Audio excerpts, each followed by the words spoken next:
Guys, kamusta kayong lahat? Another vlog muna tayo. So, I'm just trying out a new camera. So, bear with me kasi pinagpa-practicean ko pa siya. Kasi ginagamit ko talaga is yung what do you call it? Yung DJI Osmo Pocket 3. Yun talaga yung most na ginagamit kong camera. Pero syempre kailangan lang mag-upgrade ng konti. So, anyway, so nandito po tayo ngayon sa one of our it used to be our show home. Ngayon we're selling this for a quick possession. Medyo mahangin po ngayon, pero ipapasok po sa loob. This is Unit 116 dito po sa Chelsea Court, Chestermere, Alberta. And then ngayon, quick possession na po siya. And hopefully makakuha rin pala ako ng medyo wide lens kasi ito is 20mm.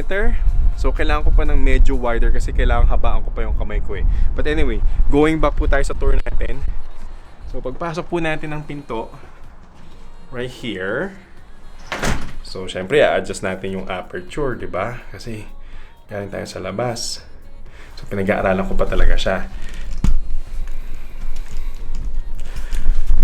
So pagpasok natin ng pinto, ito po yung foyer. Tapos this is a corner unit. So medyo malaki po siya.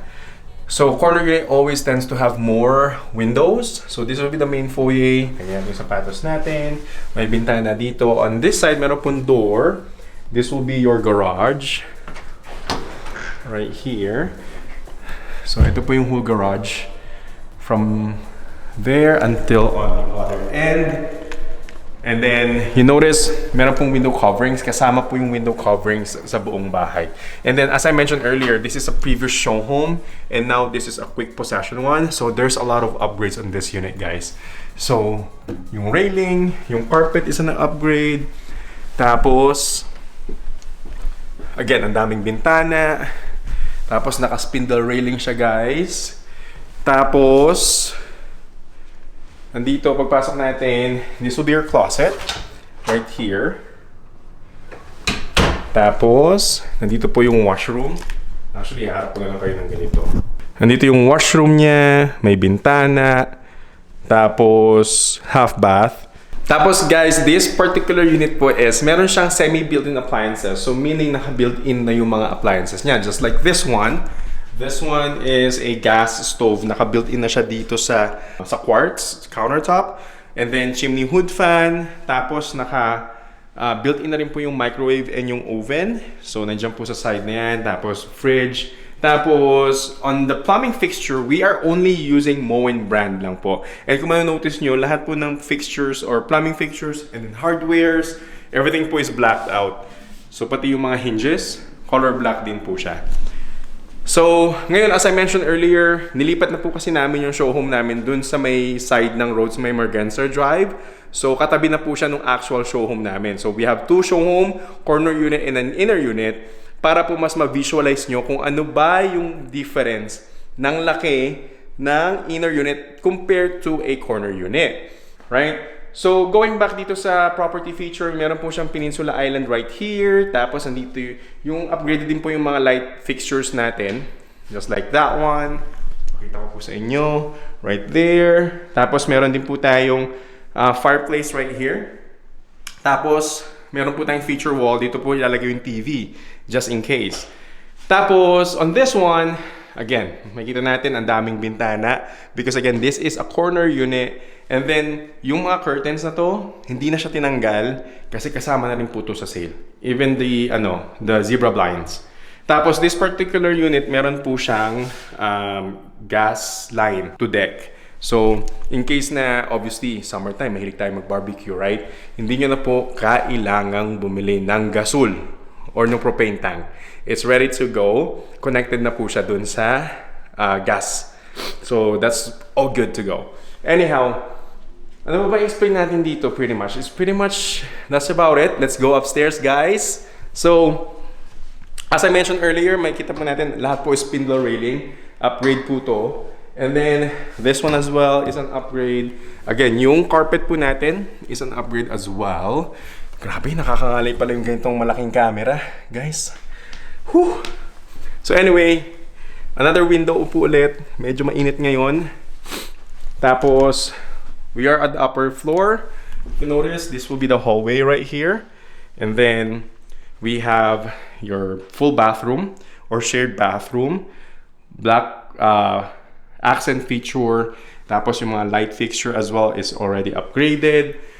Tapos bathtub po siya right there. Tapos tiles to ceiling. And then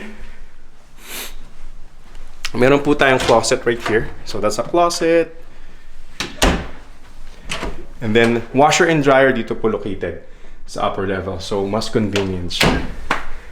And then this is the master's bedroom, guys. So pagpasok po natin ng master's bedroom, again, meron mga wallpaper kasi nga ano po siya, previous show home. Kaya po ang daming wallpaper. And then black accent din po yung ilaw. Tapos ito yung medyo social, guys. Ang ganda ng washroom dito. Parang kang nasa hotel, actually. So this one, meron kang dual sink. Tapos light fixture. Tapos tile to ceiling. Tapos ito yung toilet, pang Japanese, guys. Oh, di ba? Uupo ka na lang, pipindutin mo na lang. Tapos magsi-self-wash na yung puwet mo. So, yan. Tapos, meron din tayong walk-in closet. Ito yung walk-in closet niya. Right here. So, malawak. Then may pinto din siya. Pwede mo siya isa. Right there. Alright. So, moving forward naman tayo sa other two bedrooms, guys. So, this one, this is the other bedroom. So, meron din siyang wallpaper. Kasi nga, ano siya, previous show home. So, actually, hindi ko masyadong maano sa camera eh. So, ganito yung itsura niya right there. Tapos yung another bedroom right over here. So, yan po yung another bedroom.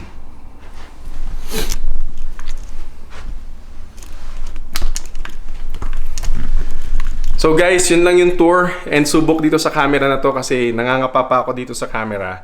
So, you know, pero ano, tingin nyo, okay ba? Or kailangan pa ng medyo malapad na or wide lens, no? Ang medyo hassle lang dito sa camera na to compare sa DJI.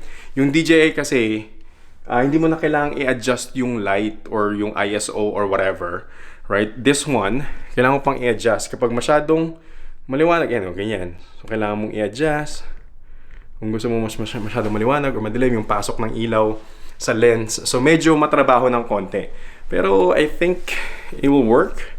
Right? Kasi, ewan ko, maganda ba yung quality? Guys, let me know sa comment. Ano, ganda ba ng quality ng camera? Or balik na ako sa DJI. Ang ayoko lang kasi sa DJI. Kaya ako nag-decide na bumili ng mirrorless camera. Kasi, yung DJI medyo, what do you call it? Medyo ano guys, medyo fragile siya. Kasi nga 'di ba ano siya, built-in gimbal. So parang parang ang hirap parang nakakatakot igalaw-galaw. At least to okay lang kasi buo naman siya, right? Kahit i-ganon-ganon mo, i-swing mo, ilagay mo sa pero yun kasi baka masira yung gimbal. So hindi siya ganun ka, I don't know, ka-sturdy. I think. So, I think ito, kailangan ko lang ng kailangan ko lang siguro ng wide lens. And then, pwede na to siguro. I don't know, we'll see. Pero, buti na lang dito sa Canada, pwede mong ibalik. Halimbawa, hindi mo nagustuhan or, you know, nagbago yung isip mo, pwede mong ibalik yung item. So we'll see kung ibabalik ko siya or tuloy-tuloy ko siyang gagamitin. Kasi maganda naman i-adjust mo lang yung yung ISO ba tawag dun? Hindi ko alam pero may ina-adjust ako para mag-adjust yung ilaw. So, pinag-aaralan ko pa. But anyway, if you have any questions guys and magtutour pa tayo sa ibang mga units dito, just let me know. And then I'm more than happy to help out or curious kayo, paano ba ang proseso sa pagbili ng new house, right? Or newly built. I'm more than happy to help out and, you know, let you know the process. So, I'll see you in the next video. Peace!